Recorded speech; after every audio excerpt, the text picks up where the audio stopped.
नमस्कार दोस्तों, कैसे हैं आप सब। आप सबका स्वागत है मेरे YouTube channel study with Bharti में। मैं भारती क्लास 8 से और आज मैं आपको कराने जा रही हूँ directorate of education JNCT of Delhi के द्वारा प्रोवाइड की गई worksheet.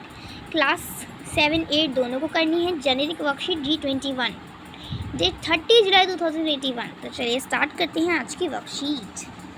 Name of the student, यहाँ पे आप अपना नाम लिख लेंगे। Name of the class teacher, यहाँ पे आप अपने कक्षा अध्यापक या कक्षा अध्यापिका का नाम लिखेंगे। In India both religious as well as national festival season begins with the month of Sawan. Sahil buys colorful kites of his choice with his grandfather. He is engrossed in kite flying. Let us color the given picture and share your experience regarding kite flying. यानी कि India में, भारत में सावन के महीने में और सावन के महीने की शुरुआत में बहुत सारे फेस्टिवल आते हैं, बहुत सारे त्यौहार आते हैं जो कि रिलीजियस भी होते हैं, नेशनल फेस्टिवल, ये दोनों फेस्टिवल आते हैं। और जो ये साहिल जो है वो अपने दादाजी के साथ गया है काइट खरीदने, यानी पतंग खरीदने के लिए, और अपनी चॉइस का कलरफुल पतंग खरीदने के लिए।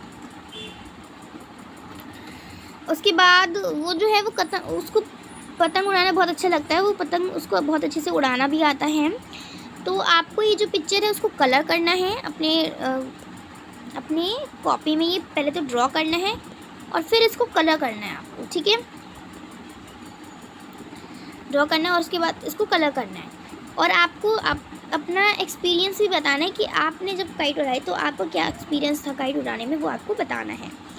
यहाँ पे draw picture of a kite of your liking, यानी आपको जो काइट पसंद है उसकी आपको पिक्चर बनानी है। जैसे एक मैंने पिक्चर बना दी, मान लीजिए ऐसी मैं बना रही हूँ, ये रही काइट की पिक्चर। तो आपको ऐसी काइट की पिक्चर बनानी है। आपको जो पसंद है जोन सी काइट, उसकी पिक्चर आपको बनानी है अपनी कॉपी में। जो आपको पसंद है उसकी आपको पिक्चर बनानी है, ठीक है। उसके बाद नेक्स्ट क्वेश्चन देखते हैं। Question number 1, on which occasion kites are flown in Delhi, यानी दिल्ली में कौन से ओकेशन पे, कौन से त्यौहार पे, कौन से फेस्टिवल पे जो है काइट फ्लाई की जाती है, यानी पतंग उड़ाई जाती है। तो एक तो दिल्ली में 15 अगस्त पे पतंग उड़ाई जाती हैं। किस पे उड़ाई जाती है? 15 अगस्त पे। 15 अगस्त पे। और एक उड़ाई जाती है मकर संक्रांति पे, ठीक है। एक सेकेंड, मकर संक्रांति पे, ठीक है। तो आप इसका आंसर लिखोगे 15 अगस्त एंड मकर संक्रांति, ये दोनों लिखोगे आप। उसके बाद क्वेश्चन नंबर 2 देखते हैं। क्वेश्चन नंबर 2 है specify the occasion on which kite is flown in the states given below, यानी ये जो स्टेट्स के नाम दिए गए हैं इसमें कौन से ओकेशन पे काइट फ्लाई की जाती है, कौन से ओकेशन पे पतंग उड़ाई जाती है। तो राजस्थान में कौन से ओकेशन पे उड़ाई जाती हैं? राजस्थान में उड़ाई जाती है, बस क्या कहते हैं, मकर संक्रांति पे। तो इसका आंसर आप लिख लोगे मकर संक्रांति। फिर गुजरात में मकर संक्रांति पे, और फिर केरला में पोंगल पे उड़ाया जाता है, और हरियाणा में मकर संक्रांति एंड 15 अगस्त पे। तो इसका आंसर मैंने यहाँ पे नोट कर रखा है, आप यहाँ से लिख सकते हैं। ये रहा, यहाँ पे मैंने नोट कर रखा है इसका आंसर। राजस्थान का मकर संक्रांति में उड़ाया जाता है, गुजरात में मकर संक्रांति में उड़ाया जाता है, और केरला में पोंगल पे उड़ाया जाता है, हरियाणा में मकर संक्रांति और 15 अगस्त पे उड़ाया जाता है, ठीक है।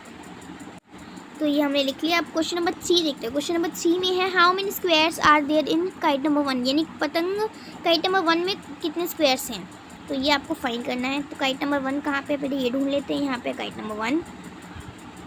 अब आपको बताना इसमें कितने स्क्वायर्स हैं। सो 1 2 3 4 5, 1 2 3 4 5, यानी 25 हो गए टोटल। लेकिन अभी आपके बचे हैं 25, ये बड़ा वाला स्क्वायर हो गया 26। उसके बाद इसमें और भी हैं बहुत सारे, जैसे कि ओके, इसमें और भी है, जैसे यहाँ से हो गया आपका ये चारों, फिर ये चारों, फिर ये चारों, फिर ये चारों। तो 25, 26, 27, 28, 29, तो टोटल कितने हो गए? 29। उसके बाद आप और भी लिख सकते हैं, जैसे कि यहाँ पे हो गया आप इसको ऐसे हाफ कर लेंगे।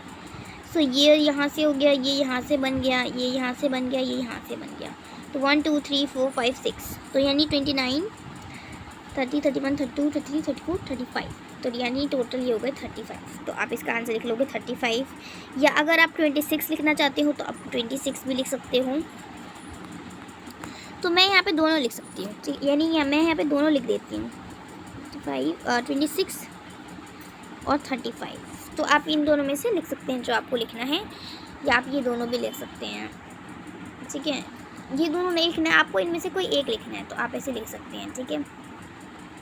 आपको जितने इसमें स्क्वायर्स लगते हैं वो आप लिख लीजिए। Okay, how many triangles are there in kite number 2, यानी काइट नंबर 2 में कितने ट्रायंगल्स हैं। तो पहले देखते हैं काइट नंबर 2 कहाँ पे, ये रहा काइट नंबर 2, इसमें कितने ट्रायंगल्स हैं, 1 2 3 4 ट्रायंगल ये हो गए।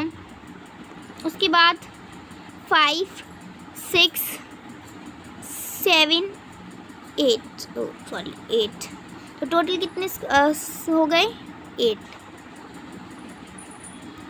सो टोटल हो गए 8 ट्रायंगल्स। तो यहाँ पे आप लिखोगे 8, यहाँ पे आप लिख लीजिए 35, या अगर आपको 26 लिखना है तो आप 26 भी लिख सकते हैं। ओके,